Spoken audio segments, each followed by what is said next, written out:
নমস্কার, আরও একটা নতুন ভিডিওতে আপনাদের সকলকে স্বাগত জানাই। আশা করছি যে যেখান থেকে ভিডিওটা দেখছেন সবাই সুস্থ আছেন, ভালো আছেন।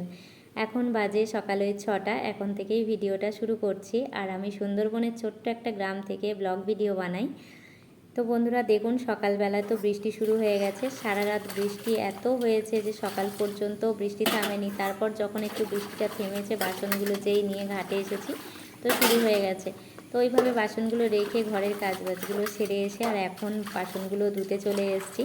আর এখনকার বৃষ্টিতে একটু ভিজলে না ঠান্ডা লেগে যায়।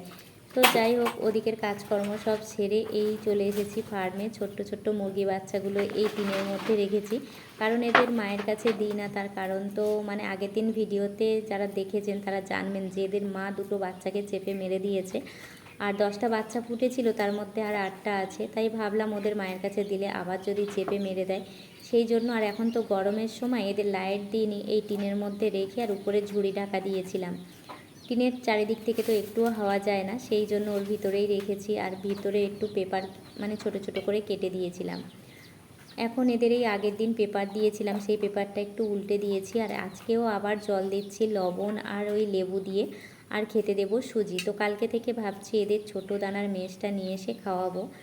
তো বাটিটা একটু ধুয়ে এদের জল দিয়ে দিলাম, আর এখন এদের আবারও একবার করে জল খাইয়ে দিয়ে ছেড়ে দেব। আর এই ছোট্ট ছোট মুরগি বাচ্চাগুলো তো একদমই ছোট, এদের বয়স হবে আজকে 2 দিন। আর এই সব মুরগি বাচ্চাগুলো না একদমই কিন্তু মা ছাড়া হয়ে গেছে যখন থেকে। এই আমি ধরো দেখছি করছি, যতবার আসছি কাছে আসছি, কিন্তু এরা না ছোটোর থেকেই যখন বড় পর্যন্ত এইভাবেই থাকবে, তখন এতটাই এরা আমার চেনা হয়ে যায় যে সাইডে দাঁড়িয়ে থাকলে পুরো হাতে উঠে আসে উড়ে উড়ে। তো ওদেরকে ওদিকে খেতে দিয়ে তারপরে চলে এসেছি রান্নাঘরে রান্না করতে। আর এই তো উনুনে ভাতটা করে নিয়েছিলাম, আর এখন দুদিকে তরকারি বসিয়ে দিয়েছি, একদিকে ভাজা আর একদিকে ঝোলের তরকারি। তারপর একটু ভালো রৌদ্র দিয়েছে, ওদেরকে নিয়ে এসে একটু রৌদ্রের মধ্যে দিয়েছি। আর এই দেখুন, হঠাৎই কেউ যদি দেখে তো ভাববে যে মুরগিগুলো কি অসুস্থ হয়ে গেল। এরা না ঘুমে এমনভাবে টলছে, তো লাল বাচ্চা মুরগিটাকে দেখলে বুঝতে পারবেন যে ঘুমের মধ্যে কেমন টলছে দেখুন। আর আর বাকি মুরগিগুলো সবগুলো কিন্তু ঘুমিয়ে পড়েছে, তো কেমনভাবে শুয়ে ঘুমাচ্ছে। তো হঠাৎ যদি কেউ দেখে তো ভয় পেয়ে যাবে। এই দেখুন, গলাটাকে একেবারে মেঝের সাথে মানুষ যেমন ঘুমায় তেমন করেই এরা ঘুমাচ্ছে। আর লালটা তো ঘুমে ঢলছে, যেমন ছোট্ট বাচ্চারা ঘুমে ঢলে ঠিক তেমনই। তো এদের দেখতে বেশ ভালো লাগে। তারপরে এদেরকে এখন আমি ঢাকা দিয়ে দেব, তার কারণ কয়েকদিন আগে না এরকম বাচ্চা ফুটেছিল, আমি নিয়ে রৌদ্রে দিয়েছিলাম। যেহেতু এদের মা ছাড়া করে দিয়েছি, এদের তো এখন গরম প্রয়োজন, সেই জন্য। আর এখন তো গরমের সময় বলে লাইটে রাখিনি, যদি শীতের সময় হতো তাহলে সারা রাত সারাদিন কিন্তু এদের লাইট জ্বালিয়ে রাখতাম, যে লাল লাইটগুলো হয় গরম পায় সেই লাইটগুলো। এখন এদের জাল ঘিরে দিচ্ছি, তার কারণ হচ্ছে কয়েকদিন আগে এরকম আমি রেখেছিলাম, আর উপর থেকে কাক এসে একটা বাচ্চা নিয়ে চলে গেছে। আর আমাদের এখানে তো কুকুর বিড়ালের উৎপাত খুবই, সেই জন্য জাল ঘিরে দিচ্ছি। আর একটু তো চারিদিকের কাজ আছে, এক জায়গায় বসে থাকলে হবে না। তারপরে চলে এসেছি এই ঘরের পিছনের গাছগুলো একটু পরিষ্কার করতে, কারণ এখন মাঠে তো জল ভর্তি হয়ে গেছে, বর্ষার সময় চারিদিকেই জল।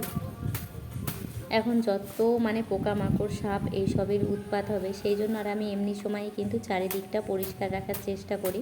তো কয়েকদিন এদিকে পরিষ্কার করা হয়নি, আর এখন তো এদিকে মুরগি থাকে না, সেই জন্য আর এদিকে পরিষ্কার করা হয়নি। তো এই সাইডের বাস্তুটা দেখতে পাচ্ছেন, এই বাস্তুটাতে তো কোনো মানুষ থাকে না, ঝোপ জঙ্গলে ভরা। আর এই বাস্তুটাতে এত বড় বড় সাপ থাকে যে বর্ষার সময় আরেকটু যখন জল চারিদিকে ভর্তি হয়ে যাবে, এই পুকুরটাতে না বড় বড় বিষাক্ত সাপ দেখা যায়। সেই জন্য যতটা পারি চারিদিকটা একটু পরিষ্কার রাখার চেষ্টা করি, কারণ এদিকে তো মুরগি থাকে। তারপর আমাকে আসতে হয় রাতে দিনে মুরগি দেখতে, সেই জন্য ভাবলাম আজকে এই চারিদিকের আগাছাগুলো পরিষ্কার করে রাখি। আর এমনি মুরগি থাকলে এখানে যদি ছেড়ে দেওয়া হতো, একটুও কিন্তু আগাছা জন্মাতে দিত না। এবছরে তো বাচ্চা উঠেছে আর সঙ্গে সঙ্গেই বিক্রি হয়ে গেছে। তো ওই যে কটা উঠেছে সেগুলোই এখন থেকে রাখবো, যেহেতু ঘরগুলো আমার ফাঁকা পড়ে আছে। তো এই দেখুন, আমার কিন্তু পুরোটা পরিষ্কার হয়ে গেছে। আর এদের এই নারকেল গাছের জন্য আমার এখানে জাল ঘেরা ছিল, এই জালের উপরে এদের পাতা পড়ে না সব জালগুলো দড়ি কেটে একেবারে পড়ে গেছে। তো ভাবছি আবার নতুন করে জাল ঘিরবো, কারণ ওই বাচ্চাগুলো বড় হলে তো এই ঘরেই রাখতে হবে। আর এই জাল না ঘিরে দিলে কুকুর বিড়াল চারিদিকে থেকেই উৎপাত করবে।